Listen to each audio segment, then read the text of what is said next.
Welcome to Houston Sports Talk with your host, Robert Land. Thanks for checking into the best Houston sports podcast, now part of the Bleav Network. And joining me is my co-host, Stephen Kerr, 65 plus years in sports journalism between the two of us. Later in the show, red flags over Framber, Javier Urquidy. Lots of red flags on the Astros pitching staff. And is it time to put the Chas Chomp on the trading block? Stephen, I am not a huge OTA fan, but there was some really good news we forgot to mention last week. I think we forgot to mention this. Tank Dell looked great coming off the gunshot wound.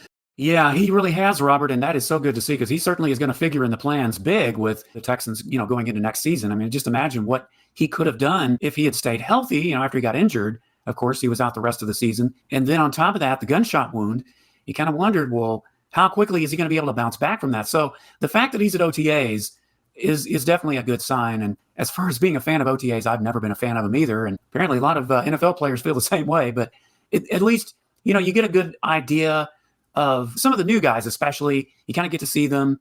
And then some of the veterans, kind of depending on where they are. But Tank Dell is definitely one that we're going to need to keep an eye on, especially when they get to training camp and then get into the preseason. Another huge positive from OTAs, Kenyon Green. He is in better shape than he's ever looked as a Texan.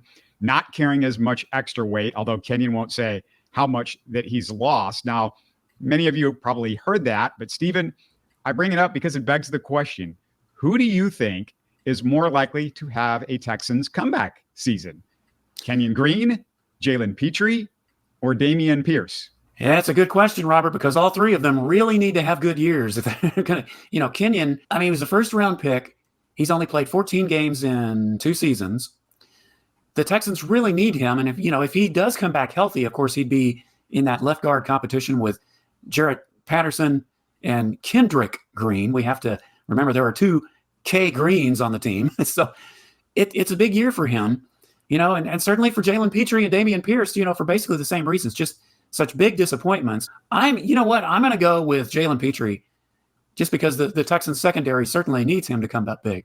Yeah, I think, my confidence in Jalen Pitre by now. I've been very vocal about it. It's been 2 years. I'm not buying in on him.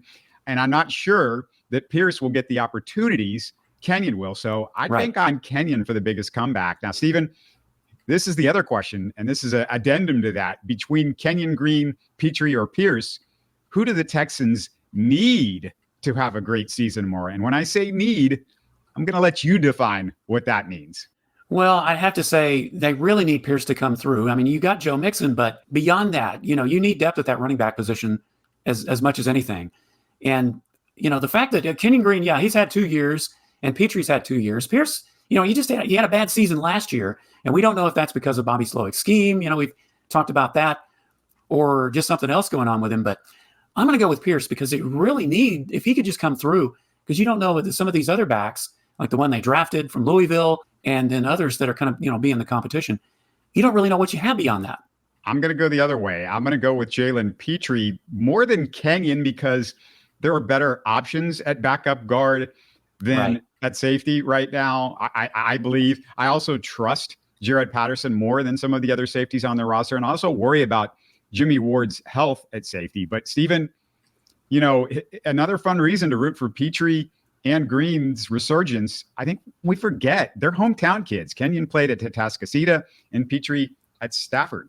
Yeah, that's right. And of course, Kenyon Green was at A&M. So, and the thing about him is he had great run blocking ability at A&M. And that's something the Texans could certainly use if you're talking about the running game. So, yeah, I would say, with Pierce and Pitre, as far as who needs to have the best year, that to me, they're kind of neck and neck. But I'd have to say Kenyon really needs to have this year because he's had 2 years, just like Pitre, to get it together. And yeah, he'll definitely have some depth at the left guard position, even if he doesn't pan out. But, you root for the hometown guys. You root for anybody coming back from an injury or multiple injuries in the case of Green. You want them to succeed. We're not rooting against these guys. We want them to come back and have a great year because it's better for them and it's better for the Texans. And as far as which one of those guys needs a great season more, I'll just say that Kenyon might need a great season less just because he hasn't had the playing time that the other two guys have had so far. So we'll see on that. Yeah. As I said, 14 games in 2 seasons is not much. And, when he was in there, he wasn't particularly effective. But again, the small sample size and just the lack of health could play a part in that. And the fact that he's lost some weight, he's changed his diet, from what I understand. And of course, we hear this every year in every sport, Robert, but it's just going to have to be proven on the field is, how good did your change in training regimen and losing weight, how good is it really going to be? Well, you're not going to find out until you get on the field. Yeah, Kenyon Green is a first-round pick, so those guys usually get more leash than Pitre, who is a second-round pick, or Dameon Pierce, fourth-round pick. Running backs, dime a dozen. Right. If he doesn't look like he's doing the job, you move on. But it's the NFL. We know that, Stephen. Not for long, right? Not for long. Not for long. Yeah, not for long. That's what it could stand. No fun league, not for long. It's all those acronyms you can talk about. You made reference to this a little bit earlier. NFL Network's Tom Pelissero reported today the NFL Players Association is working on a proposal to overhaul the offseason starting next year. As soon as next year, they want to get rid of OTAs in the spring and have a longer training camp ramp up with players reporting in mid-June to early July. Stephen, if the NFLPA thinks this is a better plan for players physically, then I have no issue with this idea. I have absolutely no issue with it, Robert. And don't forget, they did this in the 2020 pandemic season, because it totally messed everything up. And they didn't have the kind of off-season schedule that you would have in normal years. And a lot of the players say they liked it. They felt less beat up. Their bodies had a chance to rest. And, you're talking about not being a fan of OTAs. I've never been a fan of this whole off-season program thing, Robert. And, when I first started following football and when you started following it, we didn't have all these off-season training. I mean, you had some, but players were expected to be in shape when they came to camp. I mean, it's just expected. And I know times are different now, and there's a lot of other things out there. But I honestly believe this is one of the reasons that you've had so many injuries, not just in football, but really in all sports. We've talked about Major League Baseball and just, how much pounding pitchers take. Well, the same in football. Your body needs time. It needs downtime. It needs different actions besides the activity of whatever position you're playing, whether it's, throwing ball after ball, 60, 70 yards, hitting tackling dummies, and all the workouts. So I am definitely in the corner of the Players Association on this deal. OTAs tend to be not a big deal, and you're competing against the NBA playoffs. If they start training camp in early July, for example, that's a great time if you're a sports fan to start training camp, because that's when the NBA finals is over with. You're kind of like, okay, we're now waiting for the NFL to start ramping up. It's kind of the dog days of the baseball season. There's the All-Star break around then. So the NFL can get some serious headlines if they start this, pre-All-Star break or something like that, because there's some time in there that, just isn't accounted for on the sports calendar. And the NFL likes to get their name in there, and they like to get all of that publicity, Stephen. Yeah, that's certainly true. And even though there wouldn't be games played necessarily that early, it's just a thought, Robert, when you start thinking, oh, training camp is next week. I mean, they get you excited because football is just around the corner. That means preseason's around the corner. You get to see how guys look, who's going to be the big surprise in training camp. So I just think, for so many reasons that it's a good idea. The thing about OTAs is I know that it probably depends too on where you are. Veterans may not necessarily, if you're a veteran that's pretty locked in on your position, OTAs probably didn't mean much. But if you're a young player, somebody that got drafted low in the draft, or you may be an unsigned free agent or undrafted free agent, I should say, it probably means more. But I just think from the overall standpoint of health, this is the best bet. And if you have an opinion on OTAs or Kenyon Green and Pitre and Dameon Pierce, let us know. You disagree with us on what we said about those guys, let us know in the comments. We'd love to hear from you. And Stephen, fans may also love the idea of a longer training camp because it could mean more open fan sessions. Think about that. Well, that is possible. I mean, some teams might do that. And since you have the longer time, I know that, a lot of the teams do have some open practices, but only a small handful. I mean, yeah, there are all kinds of possibilities that you could do that and make it more promotional, get more fan interaction. So yeah, that's another great reason to add to the list. All right, quick reminder for Rockets fans. I just posted a Rockets draft preview with draft expert Matt Moderno a couple of days ago, in case you missed it. And tomorrow I'm doing another one with Locked On NBA Big Board's Jeff Talene. So look for that. We've had already 2, and we're about to have a third draft preview for the Rockets. So you want to keep an eye out. And let's transition over to the Astros. And as we record Tuesday afternoon, they're 5.5 games behind the West leading Mariners. Steven, this offense is allergic to consistency. The last 4 games, they've scored in just 1 inning in each of those games. It's all or nothing. You can't put this all on Bregman either. No, you can't put it all on Bregman. And yeah, you can point to Framber's rough first inning, but 3 runs, he didn't give up 6 or 7. He gave up 3. That should be enough for an offense like the Astros to come back and overtake it. And yeah, it's just been, every time you think that some guys are hitting their stride, then it's like the door closes.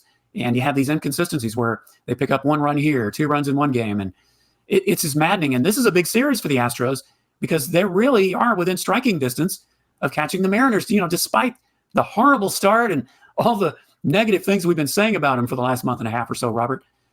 They're still in contention to take over the division. But this 4-game series in Seattle is big to help them do that. And losing the first game, and as you said, we're recording Tuesday afternoon. So depending on when you hear this, it may be a moot point. But yeah, the offense just really needs to start getting it together, especially with the pitching being the way it is.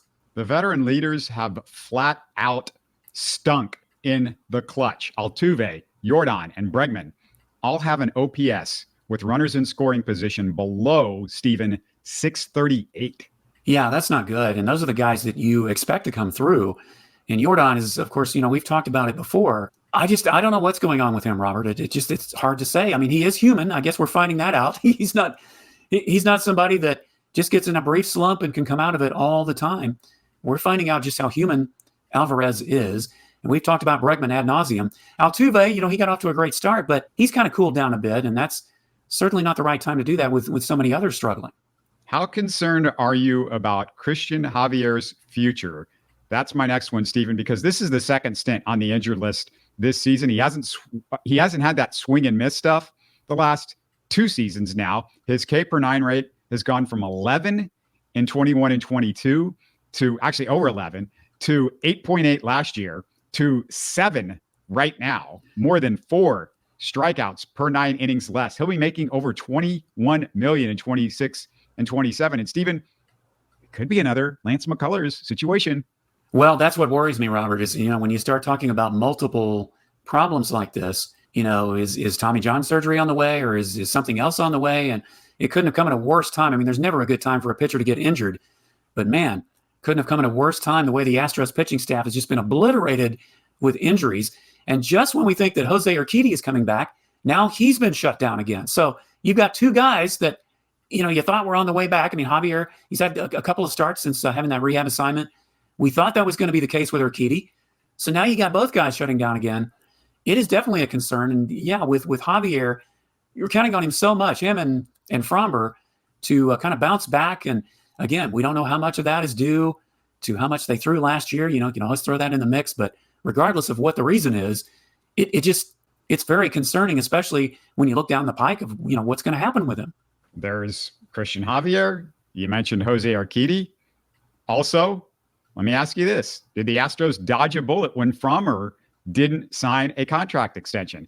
Framber's ERA is 4.34 with a 277 batting average against. The second half of last season was terrible, Steven. Even if this is fixable, his price in free agency is dropping when he hits the market in a year and a half. Oh, yeah. I've always said that I don't think you should re-sign him for such a big contract, because I needed to see more of a sample size from the Framber that we saw a couple of years ago. And even then, Robert, I mean, with pitching injuries the way they are now, something has to be done as far as these guys signing these pitchers to such huge contracts, because you're really taking a risk, really, with anybody or almost anybody. And Framber is certainly a case to be made for not signing him.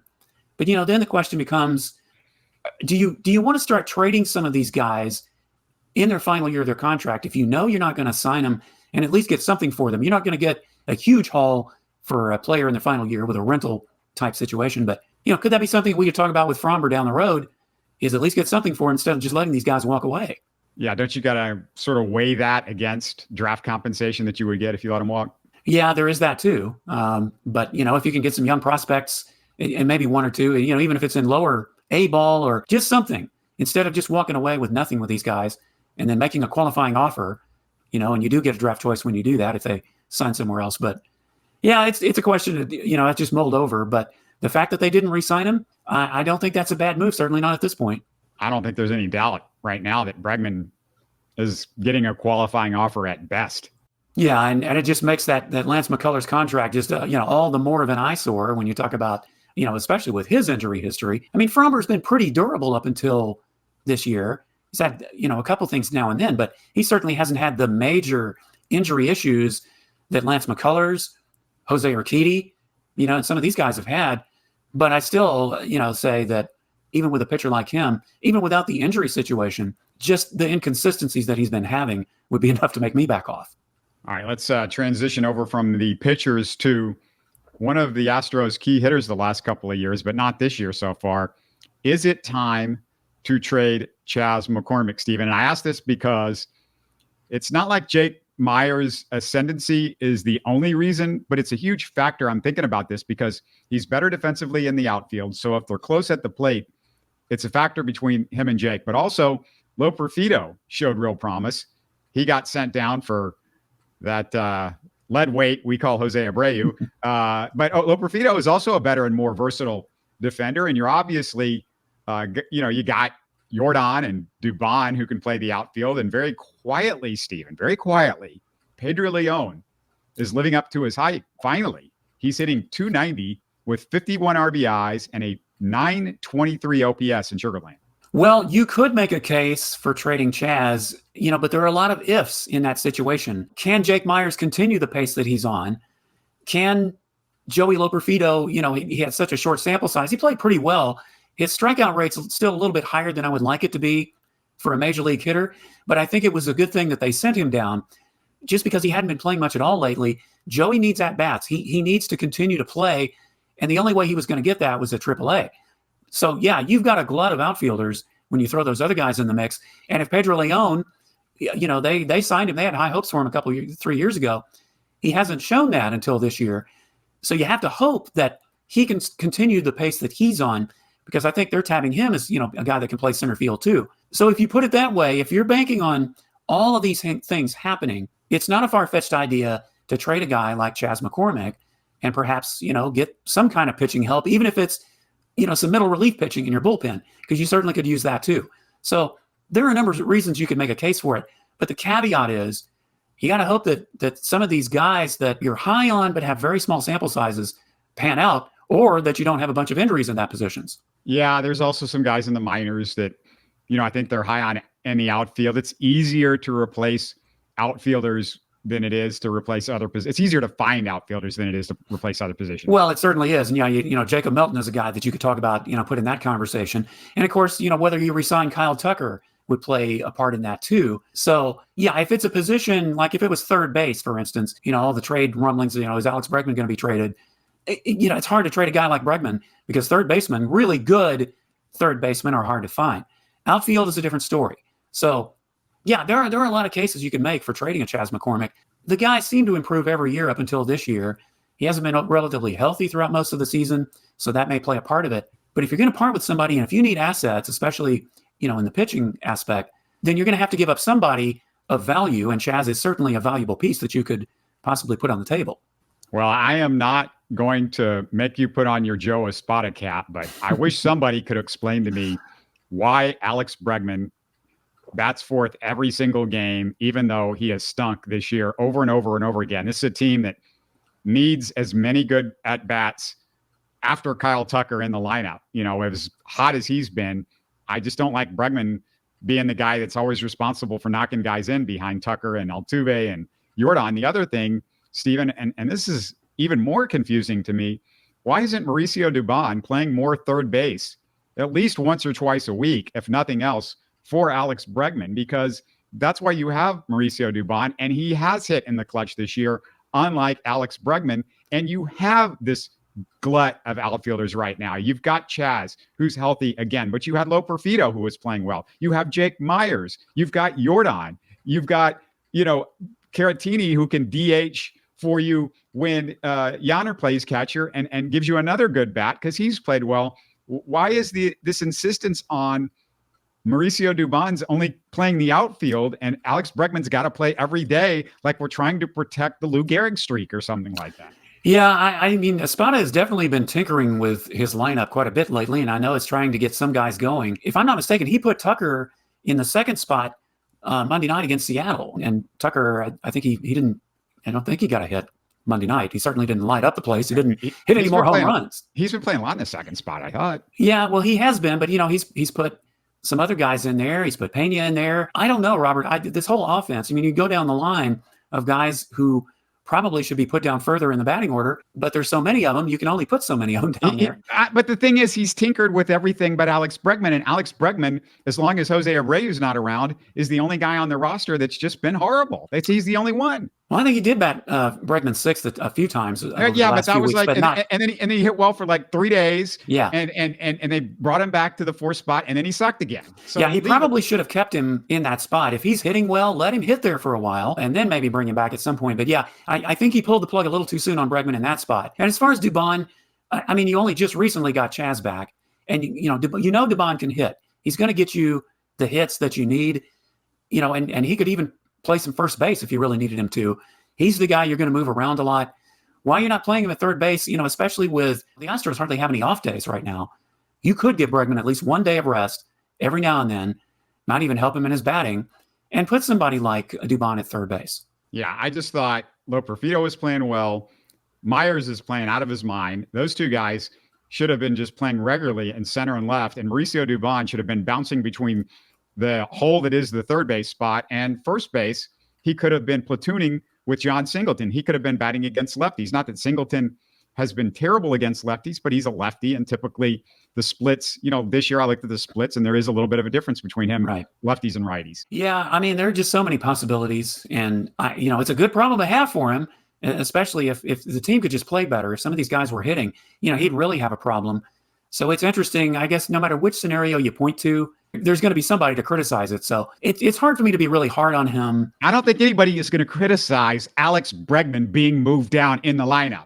Everybody agrees on that. No, I don't think you can criticism about that. That's why I said he should have probably kept him there a bit longer than he did. But as far as everything else, whether playing Dubon at third base or nobody would criticize that either. There's not one Astro fan that is real happy with Alex Bregman right now. I promise you that. No, even defensively at third base, he's had some issues too. So when a guy's struggling, you also should take him out of the lineup occasionally. Maybe he needs a little, rest or a refresher, or they do that all the time. Again, this is not Yordan or Kyle Tucker, who's proven like they're MVP candidates the last 2 or 3 years. Alex Bregman, has had some issues the last couple of years. He's had some slumps. He's terrible early in the season. We know this. Yeah, and it's interesting that, there was talk in spring training before the season began. Espada even came out and said that he's going to give more of the veterans more time off this year. Well, I don't have the numbers in front of me to tell you, but it just doesn't seem that way to me, especially with the stretches that they've gone through. They played, I think in April, it was like, 20 games in 21 days. And now here this month, they've had a stretch of, a similar stretch where they only have 1 day off in a couple of weeks. So yeah, that's my only question, Robert, is if he's talked about that, why haven't we seen it? Yeah, it's confounding. I don't agree with some of the criticisms that Espada has taken early in the year, but the Bregman thing really ticks me off. I know his hands were tied with Abreu, so I understand what the issue. I mean, Abreu seems to be a Jeff Bagwell as manager decision, not a Joe Espada as manager decision. But like this Bregman thing, this is 100% on Espada, 100%. Well, yeah, as far as we know, it is. And speaking of Abreu and Jeff Bagwell was actually one of the guys working with Abreu while he was in the Florida Coast League. So that might add some more credence to what you're saying. And I'm kind of surprised they just threw him in the lineup at first base on Monday night. He did get a hit. I think he hit a ball, over 102 miles an hour. So RBI. At least it didn't, and got the RBI. So he didn't stink it up, but you're going to need that a bigger sample size to see whether he's really coming back or not. But, they just threw him right in there. I don't know if I'd have put him at DH though, but maybe just worked him in maybe a game or two later. So that's just going to be another thing. We're going to have to see how that plays out. Yeah, I agree with everybody out there that's like, why wasn't Singleton playing first base? He's been better defensively this year. And, Abreu didn't exactly remind me of Keith Hernandez last year either. Well, and in the Monday night game, I mean, there was a play he could have made. I mean, may have taken a bad hop. It was kind of a hit and miss type of thing, but I think a pro makes that play. but Abreu did not. But it's not like he was terrible at first base like some of the other plays we've seen. So, all you can do is just root for the guy to come back because the Astros offense could certainly use it, and he definitely needs to get better defensively at first base. All right, Steven, I got to talk for a second about the loss of Bill Walton. And if Walton stayed healthy, we're probably talking about a top 10 to 15 NBA player. He was top 10 in college basketball history for sure, maybe top 3 at UCLA. His team's record at UCLA was 86-4, including 2 undefeated seasons, 30-0. He started his college career 73-0. Don't forget, he didn't lose a game his last 2 years in high school. He had 48 games at UCLA with at least 15 points and 15 rebounds. In the 73 NCAA finals against Memphis State, he was 21 of 22 from the floor, 44 points, which is still the record in an NCAA finals game. He carried the Portland Trailblazers to their one and only championship in 1977. He was similar to Jokic as a passer, but with elite defense. I mean, I'm not saying he was Jokic as a passer, but he was very similar to him, and he had the defense to go along with it. And I'm sure you remember, Steven, when he won the Sixth Man of the Year for the Boston Celtics in 1986. Yeah. They beat the Twin Towers Rockets in the finals, and after they won, Walton went to Larry Bird's house, and I love this story. Larry's wife answers the door, but she said Larry was in bed. Larry comes out and says, "I'm not doing this tonight," to Walton. And Walton replied, "Don't worry, I don't even need you." Then he tells Larry he'd be there when Larry woke up in the morning. And sure enough, Walton was there in the morning when Larry woke up. He brought a bottle of whiskey. He drank it, and he waited for Larry Bird to wake up in the morning. Yeah. Rockets fans that remember the 86 will certainly never forget that as much as they'd like to. The first time that I saw Bill Walton play, Robert, was when he was at UCLA. And man, talk about imposing.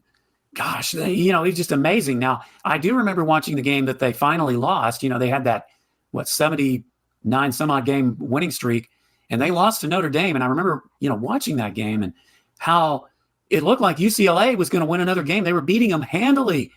I think they were up by 12 points with about 3.5 minutes left. And Notre Dame somehow, even with Bill Walton there, come back and win the game. But, you talk about the injuries, and yeah, there's no question Bill Walton could have been an even better NBA player than he was. But, he was still an MVP. He was a six-man award winner, as you mentioned, on championship teams. I mean, the guy was a winner. But what's interesting, it's kind of like John Madden. When John Madden got into broadcasting and did so well at it, a lot of people forgot what his former profession was. He was head coach of the Oakland Raiders. If you're not careful, those of us, of course, who watched Bill Walton remember him as a player. But this generation, probably just remembers him as being a TV analyst. But man, what a great player he was when he was healthy. Yeah, I'm 52, and I don't remember a time in my life. There wasn't a time in my life that Bill Walton wasn't a part of it. He started playing college in the early 70s, and he's playing all the way till 90, and then he becomes a broadcaster and one of the more interesting and fun and crazy broadcasters ever. And then there's another Walton Rockets connection, Steven, because while Walton was playing his high school ball in San Diego, the Rockets began play in San Diego also. While he was in high school, he practiced against Elvin Hayes and Pat Riley. Yeah, that's some pretty good company right there. And it's just funny what a small world that is. Whether you agreed with what Walton said when he was on the TV analyst, because he did say some crazy things. You had to say, I mean, the guy was good at what he did, both as a broadcaster and as a player. And he certainly changed the game of, you talk about how dominant a college basketball player he was. I mean, there are just very few nowadays that you can say, especially with the way college basketball has changed. I mean, the guy was dominating for several years. We don't see that much in college anymore. The other thing you have to talk about with Bill Walton is just him personally, and he always stood up for what he believed in. John Wooden, his coach at UCLA, was not a fan of this, but he got arrested protesting the Vietnam War when he was at UCLA. He was right about that. He wrote a letter asking for Richard Nixon's resignation. Wooden didn't like it, but he was right about it, and Wooden had to say, or do a mea culpa on that. And needless to say, he was one of one as just a personality, absolutely unforgettable. I'd give anything for his energy and his positivity It's something that I wish I had. And everybody who met him, they just left with a great story. Never, ever heard a bad word about him. And Stephen, he was just all about peace and love. It's interesting that you say that, Robert, because I heard just today, and I don't remember who it was that interviewed him, but, they asked him a question about life and, how he felt. And he said, I just want more. He said, I want more of life. I want more love. I want more reading, I want more time. And this was, I Bleav, back in 2021. He just wanted to live more. And he certainly did that up to his very last day, even through the battle with cancer. He kept it up as much as he could. So, yeah, you talk about a guy who was positive, yet outspoken. I mean, that sounds like an oxymoron, but he was both. And he did just enjoy life. And that's why I think in that interview, he's like, man, I just want to keep living. I want more of it. And I'll finish the show. You mentioned a quote there. I'll finish the show with one of his quotes. And of course, he called himself the luckiest man in the world. That was the documentary that ESPN had on him as well. And Walton once said that when the sun comes up in the morning, I say to myself, what can I do to make things better for as many people as possible? To all of you watching and listening, be Bill Walton today. You're listening to Houston Sports Talk. Hey, don't forget to support us by subscribing and commenting on YouTube. You can always listen to us on Spotify, Apple, or your favorite podcast app. Tell your friends about us and share our show links on social media. Spread the word, everybody. Thanks for listening.